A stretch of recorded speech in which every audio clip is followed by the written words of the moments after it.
ఇవాళ ఈ రైతు బంధు పథకం కేసీఆర్ గారు ప్రవేశపెట్టిన తర్వాత ఇవాళ ముందుగా నేను మంత్రి గారికి ఒక విషయంలో వారు చెప్పినందుకు, ఒక వాస్తవం చెప్పినందుకు వారిని అభినందిస్తా ఉన్నా అధ్యక్ష. గత ప్రభుత్వం ఈ పథకాన్ని ప్రారంభించింది.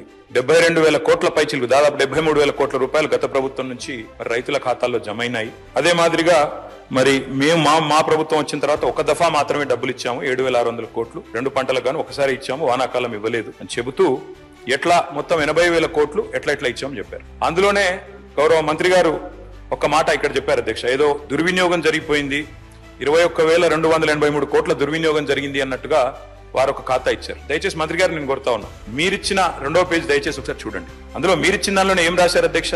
2 పంట కాలంలో సాగైన మొత్తం విస్తీర్ణం 19-20కి 141 లక్షల ఎకరాలు, 20-21కి 204 లక్షల ఎకరాలు. అంటే మీరు గమనిస్తే అధ్యక్ష, సాగు చేసినా చేయకపోయినా డబ్బులు, రైతు బంధు డబ్బులు ఇవ్వడం వల్లనే 141 లక్షల ఎకరాల నుంచి 204 లక్షల ఎకరాలకు పెరిగింది.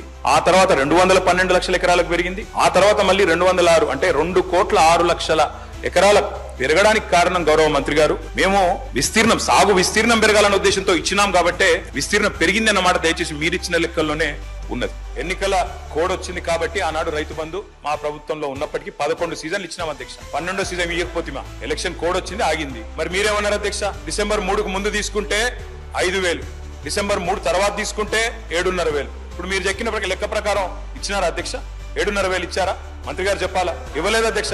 అధ్యక్ష మార్పు మార్పు మార్పు అని ఉదరగొట్టారు అధ్యక్ష. మార్పు అంటే ఏందో అనుకున్నాం అధ్యక్ష, పేరు మార్చి రైతు బంధు పేరు మార్చి రైతు భరోసాను పెట్టి పైసలు మాత్రం గవే 5,000 7,500 అయితే అనుకున్న రైతులు 7,500 మాత్రం కాలే. అందుకే నేను అంటా ఉన్నా అధ్యక్ష, ఈ ప్రభుత్వం ఒక్కొక్క రైతుకు బాకీ పడ్డది. ఒక్కొక్క రైతుకు మీరు పడ్డ బాకీ ఈ రోజు వరకు, పోయిన యాసంగికి మీరు రైతు భరోసా అన్నారు, పేరు మార్చారు, కానీ 2,500 రూపాయలు అదనంగా మీరు ఎకరానికి ఇవ్వలేదు. నిన్న వానాకాలం మొత్తం ఎగ్గొట్టిండ్రు, రైతు బంధు ఎగ్గొట్టిండ్రు. మీరు 7,500 ఇయ్యాల్సి ఉండే ఎకరానికి మీరు ఇయ్యలేదు, మొత్తం ఎగ్గొట్టిండ్రు. ఇప్పుడు యాసంగి 7,500 ఒక ఎకరానికి ఈ రాష్ట్రంలో రైతుకు ఇవాళ మీరు బాకీ పడ్డారు. ఆ బాకీ 17,500 రూపాయలు. 2 విడతలు రైతు భరోసాతో పాటు ఒక విడత 5,000 ఇచ్చి ఎగ్గొట్టిన 2,500 కలిపితే ఇప్పుడు నేను చెప్పిన లెక్క 17,500 అధ్యక్ష.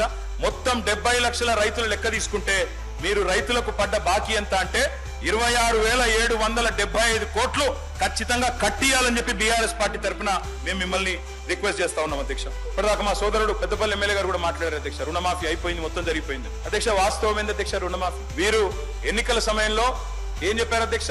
ఇప్పటిదాకా రుణాలు తెచ్చుకోవాలని ఉంటే కూడా అర్జెంట్ గా ఓన్రీ తెచ్చుకోమన్నారు అధ్యక్ష. తెచ్చుకోమంటే మేము మొదటి సంతకమే దాని మీద పెడతామని చెప్పి 2023 డిసెంబర్ 9 మొదటి సంతకం అన్నారు. ఏకకాలంలో రుణమాఫీ అన్నారు, ఒకటే పెన్ స్ట్రోక్ తో చేసేస్తా అన్నారు. కానీ అధ్యక్ష జరిగింది ఏంది అధ్యక్ష? ఈరోజు ఈ రాష్ట్రంలో SLBC వీరు ప్రభుత్వం రాగానే డిసెంబర్ 7 SLBC పెట్టారు, state level bankers committee meeting పెట్టారు. State level bankers committee meeting పెడితే అధ్యక్ష అందులో బ్యాంకర్స్ చెప్పినారు మొత్తం 2 లక్షల వరకు రుణమాఫీ చేయాలి అంటే 49,500 కోట్లు కావాలని చెప్పినారు. మరి ప్రభుత్వం ముఖ్యమంత్రి గారు చెప్పినారు, బయట ఎక్కడో మాట్లాడుతూ మైక్ లో చెప్పారా, రికార్డు కూడా ఉంది, కావాలంటే ప్లే చేయమంటే చేస్తా అధ్యక్ష మీరు అనుమతిస్తే. మేము ఒక్క సంవత్సరం కడుపు కట్టుకుంటే 40,000 కట్టేస్తాం, ఏమున్నది అన్నారు. మరి సంవత్సరం అయిపోయింది, 40,000 కోట్లు పత్తా లేదు అధ్యక్ష.